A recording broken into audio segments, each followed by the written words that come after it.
Motor વાહન નિરીક્ષકની ભરતીમાં મહિલાઓને અન્યાય થયા હોવાના કોંગ્રેસના આક્ષેપોને જીપીએસસીના ચેરમેને ફગાવ્યા છે।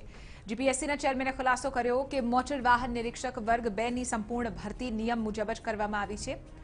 કોંગ્રેસે આક્ષેપ કર્યો કે જીપીએસસી દ્વારા મહિલા ઉમેદવાર માટે જે 16 જગ્યા અનામત રાખવામાં આવી હતી તેમાં એક પણ મહિલાની નિમણૂક ન કરી મહિલાઓ સાથે અન્યાય કર્યો છે।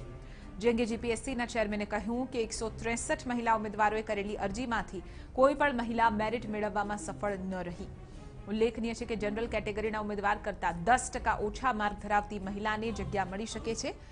જો કે આ ભરતી પ્રક્રિયા દરમિયાન મહિલા ઉમેદવારમાંથી કોઈ પણ ઉમેદવાર 10% ઓછા માર્ક સાથે મેરિટમાં પહોંચી ન હતી, જેને કારણે પુરુષ ઉમેદવારની પસંદગી કરવામાં આવી છે। વસ્તુ એ છે કે પુરુષ જાહેરાતની જે જોગવાઈ હોય છે એમાં સ્પષ્ટ લખેલું હોય છે કે જો નિયમ પ્રમાણે મહિલા ઉમેદવાર નહીં મળે તો એ જગ્યા જે તે કેટેગરીના પુરુષોથી ભરવામાં આવશે। આ સર્વવિદિત અને સાર્વજનિક બાબત છે।